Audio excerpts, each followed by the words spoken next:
প্রিয় শিক্ষার্থী, আশা করি সবাই ভালো আছেন। গাজীপুর মেট্রোপলিটন কলেজের অনলাইন ক্লাসে স্বাগতম জানাচ্ছি আপনাদেরকে। হিসাব বিজ্ঞান দ্বিতীয় পত্র আমরা অংশীদারি ব্যবসায়ের হিসাব অঙ্ক করতেছি। আজকে আমরা যে অঙ্কটা করব এটা হচ্ছে আপনাদের বরিশাল বোর্ড 2019 সালে অঙ্কটা এসেছে। যেহেতু 20 মিনিটের ক্লাস, সময় নষ্ট করা যাচ্ছে না। হ্যাঁ, আপনারা সবাই বরিশাল বোর্ড 2019 4 নাম্বার যে সমস্যা, এটা আপনাদের পাঠ্য বই 685 পৃষ্ঠায় আপনারা পেয়ে যাবেন। 685 পৃষ্ঠা 4 নাম্বার। এখানে আশা, উষা ও উর্মি একটি অংশীদারি ব্যবসায়ের সমান অংশীদার। এখানে সমান অংশীদার, সমান কথাটা নিচে দাগ দিয়ে রাখবেন। আশা করি সবার কাছে বই আছে, আপনারা বই খেয়াল করবেন, তা না হলে অঙ্ক ভালো বুঝবেন না।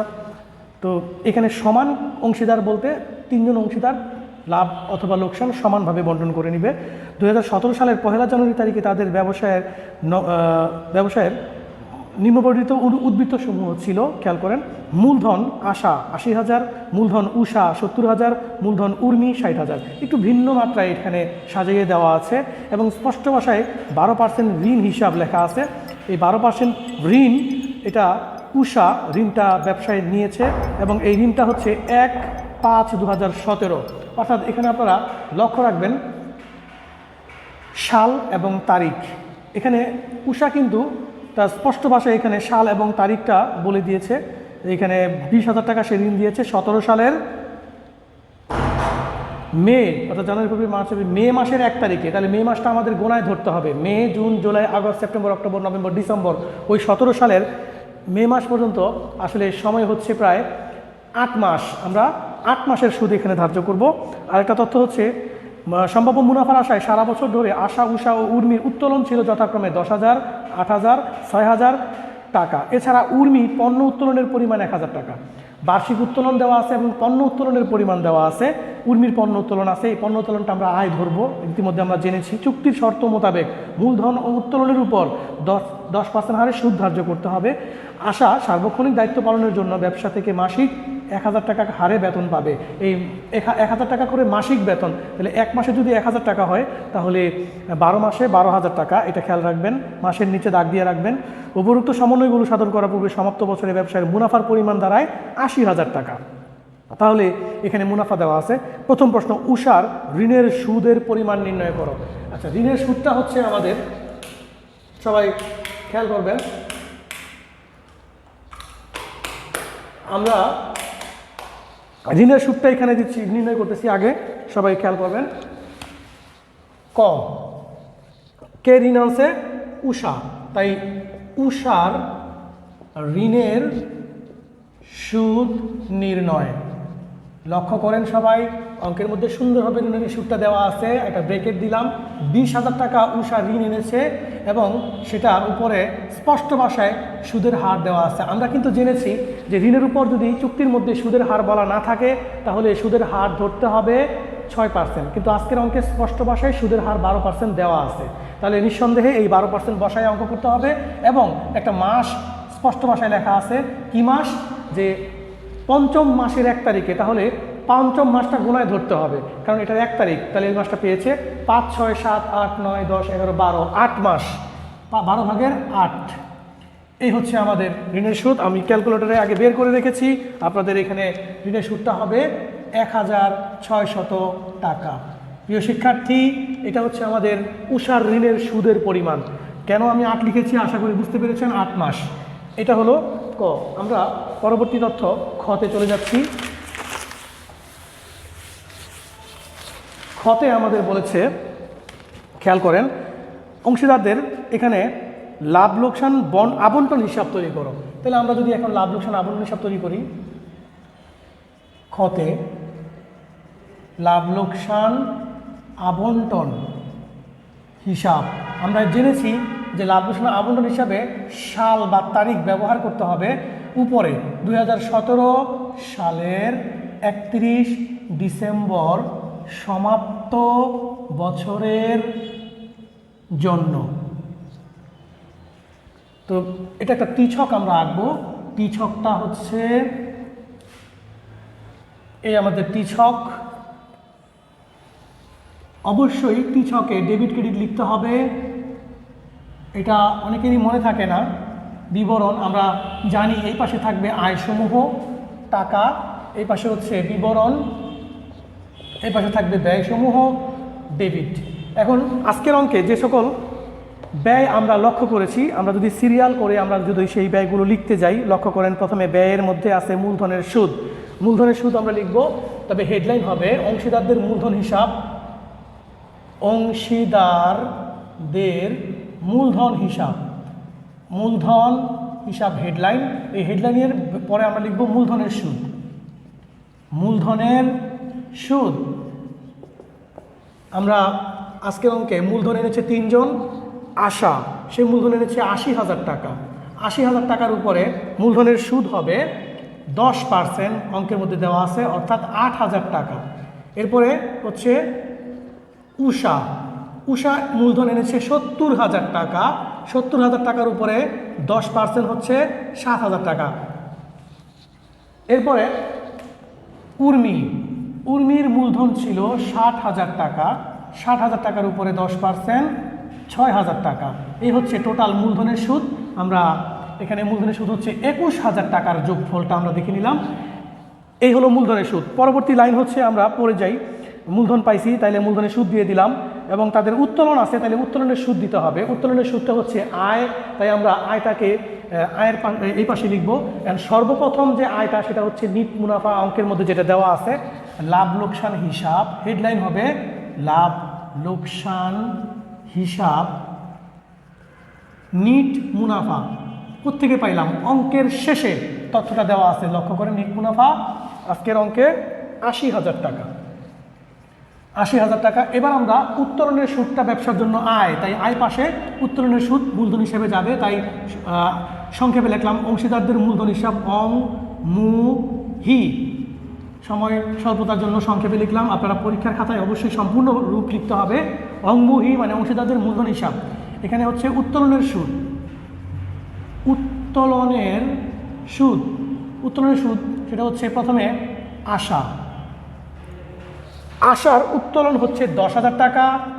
লক্ষ্য করবেন ইতিমধ্যে আমি বহুবার বলেছি, যেহেতু মূলধন উত্তোলনের উপর 10% সুদ ধরতে হবে, আমরা 10% লিখলাম, কিন্তু আমরা জানি চুক্তির অবর্তমানে উত্তোলনের উপর গড় নিয়মে 6 মাসের সুদ ধরতে হয়। তাহলে আমরা 6 মাসের সুদ যদি ধরি তাহলে 12/6, যেহেতু বার্ষিক উত্তোলন তাই 12 দিয়ে ভাগ 6 দিয়ে গুণ, তাহলে আমাদের সুদের পরিমাণ হয় 500 টাকা। সেটা হচ্ছে আশার সুদ হচ্ছে 500 টাকা। আসার পরে হচ্ছে উষা, উষার সুদ হবে, ও উত্তোলন করেছে 8,000 টাকা সারা বছরে, তাহলে 8,000 টাকা গুণন 10% গুণন 12/6 অল হবে 400 টাকা। এবং উর্মি, উর্মির উত্তোলন ছিল 6,000 টাকা। 6,000 টাকার উপরে 10% গুণন 12/6 হচ্ছে 300 টাকা। এই হলো টোটাল। আমরা এখন দেখতে পাচ্ছি কত হয়, 1200 টাকা উত্তোলনের সুদ আমরা পেয়ে গেলাম, 1200 টাকা। এরপরে আমাদের পরবর্তী তথ্য হচ্ছে একজন এখানে এছাড়া উর্মি পণ্য উত্তোলনের পরিমাণ 1,000 টাকা। একজন পণ্য উত্তোলন করেছে, পণ্য উত্তোলনকে আয় ধরতে হয়, তাহলে উর্মির পণ্য, উর্মির এখানে যেহেতু উর্মি পণ্য উত্তোলন করেছে তাই উর্মির মূলধন হিসাব, উর্মির মূলধন হিসাব ব্রেকেটে পণ্য উত্তোলন, আমি সংক্ষিপ্ত আকারে একই লাইনে শেষ করে দিলাম। পণ্য উত্তোলন হচ্ছে উর্মির 1,000 টাকা। 1,000 টাকা হচ্ছে পণ্য উত্তোলন। আমাদের আয় পাশের তথ্য এই তিনটাই থাকবে সর্বোচ্চ, অর্থাৎ নিট মুনাফা, উত্তোলনের সুদ, পণ্য উত্তোলন। এই অঙ্কে আর কোনো আয় নেই। এবার ব্যয় সমূহের দিকে দেখি, মাত্র একটা লিখেছি মূলধনের সুদ, আরও ব্যয় আছে। চুক্তির শর্ত মোতাবেক মূলধন উত্তোলনের উপর সুদ। এরপর হচ্ছে আশা সার্বক্ষণিক দায়িত্ব পালনের জন্য ব্যবসা থেকে মাসিক 1,000 টাকা করে বেতন পাবে, তাহলে বেতন তাকে দিতে হবে। আর একটা জিনিস খেয়াল করেন, উপরে কিন্তু ঋণ আছে, 12% ঋণ। এই ঋণের সুদটা ব্যবসার জন্য ব্যয়, তাই অবশ্যই এখানে চলে আসবে। অর্থাৎ ঋণটা এনেছিল মিস্টার উষা, তাহলে উষার ঋণ হিসাব। দেখেন আমি কিন্তু উষার মূলধন হিসাব লিখি নাই, কারণ এই ঋণের তথ্যটা মূলধন হিসেবে যাবে না, তাই উষার ঋণ হিসাব, ঋণের সুদ, ঋণের সুদ আমরা কতে ইতিমধ্যে বের করে ফেলেছি, তাই ক হতে ব্যাপারটা আমরা ফলাফলটা পেয়ে থাকবো, তাই লিখতে পারেন ক হতে ঋণের সুদ হচ্ছে, উষার ঋণের সুদ আমরা কতে করেছি 1600 টাকা। এরপরে হচ্ছে বেতন। বেতনটা নিবে একজন, সেটা হচ্ছে আশা। আশা পাবে বেতন, তাই আশার মূলধন হিসাব, কারণ হচ্ছে বেতনটা অন্য কোনো অংশীদার পাবে না, এককভাবে আশা পাবে, তাই আশার মূলধন বৃদ্ধি পাবে আরেকবার, তাই এটা আশার মূলধনে স্থানান্তর করব। ব্যাপারটা হচ্ছে যে তথ্যগুলো মূলধন হিসেবে যাবে সেই তথ্যগুলোকে হেডলাইন দিতে হবে, তাই আমরা ওই রকমভাবে হেডলাইন দিতেছি। যেহেতু এই আশার মূলধন বেতনটা মূলধন হিসাব বৃদ্ধি করবে, তাই শুধুমাত্র আশার মূলধন হিসাব, আশার মূলধন হিসাব বেতন। বেতনটা হচ্ছে ওর 1000 টাকা করে 12 মাস, 12 দিয়ে গুণ করলে হয় 12,000 টাকা। এই হলো আমাদের টোটাল ব্যয়সমূহ পেয়ে গেছি আমরা, আর ব্যয় নাই। এখন আমাদের ব্যালেন্স তৈরি করে যে নিট মুনাফাটা হবে, এই নিট মুনাফাটা এই 3 জনের মধ্যে ভাগ করে দিতে হবে চুক্তির শর্ত অনুযায়ী সমানভাবে। তাহলে চলেন আমরা নিট মুনাফা বের করি। নিট মুনাফা হচ্ছে আজকে এখন যেটা বন্টনযোগ্য মুনাফা বের হবে, তাহলে আমরা এখানে যোগফলটা হচ্ছে এই পাশের যোগফলটা একটু নিচে লিখলাম 82,200 টাকা। এই 82,200 টাকা আমি এই পাশেও লিখলাম 82,200 টাকা থেকে এখন ব্যয়গুলো বাদ দিলে আমার বন্টনযোগ্য মুনাফা পাওয়া যায় 47,600 টাকা। এই 47,600 টাকা আমি কি করেছি, এটার যোগফল থেকে মাইনাস করে বের করেছি বন্টনযোগ্য মুনাফা। তো এইখানে আমার 47,000 টাকা বন্টনযোগ্য মুনাফা আমি ভাগ করে দিব, এটা মূলধন হিসেবে যাবে, সকলের মূলধন হিসেবে যাবে। তাই অংশীদারদের মূলধন হিসাব মুনাফার অংশ, কে কত টাকা পাবে, মুনাফার অংশ ইতিমধ্যে আমরা জেনেছি মুনাফার অংশ সমান হবে। তাই প্রথমে আশাকে যদি আমি 47,600 ইন্টু 3 ভাগের 1 ভাগ, কারণ যেহেতু তারা 3 জন সমানভাবে ভাগ করে নিবে, তাহলে সবাই 3 জনকে 3টা ভাগ করলেই হয়ে গেল, তাই 3 ভাগের 1 ভাগ। 3 ভাগের 1 ভাগে হয় আমাদের টাকাটা হয় 15,800, লক্ষ্য করবেন 15,866.7 বা 66.6 উপরে। তাই আমরা করতেছি কি, আমরা দশমিকটা না নিয়ে আমরা এখানে 2 জনকে 1 টাকা করে বেশি দিয়ে দিব, মানে দশমিকের পরে সামথিং 2 জনকে বেশি দিব, 1 জনকে দশমিকের পরে টাকাটা দিব না, তাহলে হয়ে যাবে। কারণ দশমিকের তথ্যগুলো যদি আপনি নেন অঙ্কের মধ্যে ব্যবহার করেন, তাহলে অঙ্কটা আপনার ঝামেলা হয়ে যাবে। তাই আমি দশমিকটা দেখেন কীভাবে বাদ দিয়ে দিচ্ছি, যেহেতু ক্যালকুলেটারে দেখেন 15,866.666, তাই আমি 7 নিয়ে নিলাম, 15,867 66 জায়গায়। এবং আসার পরে হচ্ছে উষাকেও আমি সেমভাবে 15,866 জায়গায় 67 দিয়ে দিলাম, কিন্তু আমি উর্মিকে 1 টাকা কম দিয়ে দিব, তাহলে অঙ্কটা মিলে যাবে। 15,866 টাকাই দিলাম, দশমিকের পরে ওরে আর কোনো টাকাটা অ্যাড করলাম না, ওর কাছে 1 টাকা কমই থাকলো। এটার জন্য ও কান্নাকাটি করবে না, 1 টাকার জন্য কেউ কান্নাকাটি করে না। হ্যাঁ, তবে যদি অতিমাত্রায় কৃপণ কেউ থেকে থাকে, সে হয়তো 1 টাকার জন্য কান্নাকাটি করতে পারে।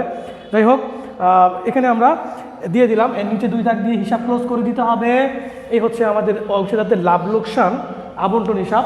ঝামেলা কমানোর জন্য আমরা দশমিকটাকে ইউজ করলাম না। এর পরবর্তীতে আমরা যেটা করব সেটা হচ্ছে অংশীদারদের মূলধন হিসাব। এখানে আমরা মূলধন হিসাব ইতিমধ্যে আমরা জেনেছি। মূলধন হিসাবটা মূলধন এবং উত্তোলন লেখার পরে বাদবাকি তথ্যগুলো এই অঙ্কটা থেকে ডেবিটগুলো ক্রেডিট পাশে, ক্রেডিটগুলো ডেবিট পাশে। আমরা গ করব এখন, অংশীদারদের মূলধন হিসাব। মূলধন হিসাব প্রতি পরীক্ষায় এই অধ্যায় থেকে একটা অঙ্ক অবশ্যই থাকে, সকলে চেষ্টা করবেন এই অঙ্কটা ভালো করে শেখার, কারণ আপনি এই অধ্যায় থেকে বাধ্যতামূলক একটা অঙ্ক থাকেই প্রত্যেক বছর, যেখানে মিস দেওয়ার কোনো সুযোগ নাই। তাই আপনারা খেয়াল করবেন এই অঙ্কটা যেন করতে পারেন। এরপরে হচ্ছে আমাদের 3 জনের জন্য 3টা টাকার ঘর এবং একটা তারিখের ঘর দিতে হয়, আমরা তারিখের ঘরটা দিয়ে রাখলাম। আচ্ছা, এখন হচ্ছে অবশ্যই ডেবিট ক্রেডিট লিখতে হবে। এই পাশে হচ্ছে ক্রেডিট, এখানে হচ্ছে আশা, উষা এবং উর্মি বিবরণ।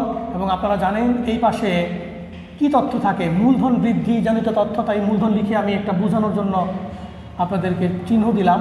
এখানে তারিখ, উর্মি, উষা এখানে হচ্ছে আশা, এটা হচ্ছে বিবরণ, এবং এই পাশে থাকবে যাবতীয় উত্তোলন। তাই আমি লিখে দিলাম বোঝার সুবিধার জন্য, মুখস্থ করতে বুঝতে সুবিধা হবে। এখানে তারিখ হবে না, কারণ এইখানে অঙ্কের ভেতরে তারিখের ঘর আছে, তাই তারিখ হচ্ছে না। তাহলে আমরা শুরু করব এখন। এই অঙ্কের মূলধনের তথ্যগুলো, মূলধন এবং উত্তোলন দুইটা বইয়ের মধ্যে সরাসরি দেওয়া আছে, এখান থেকে তথ্যটা লিখতে হবে। তাহলে মূলধনের পাশে, যেহেতু নতুন ব্যবসা না, এটা মূলধনের উদ্বৃত্ত দেওয়া আছে, তাহলে উদ্বৃত্ত থাকলে 2017 সালের জানুয়ারি মাসের 1 তারিখে মূলধনের ব্যালেন্স, তাই ব্যালেন্স বিডি, প্রারম্ভিক মূলধনের ব্যালেন্স বিডি একজনের হচ্ছে আশার হলো 80,000 টাকা, উষা 70,000 টাকা এবং উর্মির হচ্ছে 60,000 টাকা। এরপরে আমরা উত্তোলনের তথ্যটা লিখি। 2017 সাল উত্তোলন হবে ডিসেম্বর 31 তারিখে, মোট উত্তোলন, তাই 31 তারিখে তারিখটা লিখতে হবে। উত্তোলন, সরাসরি উত্তোলন লিখলাম। উত্তোলন লিখে উত্তোলনের পরিমাণগুলো ছিল 10,000,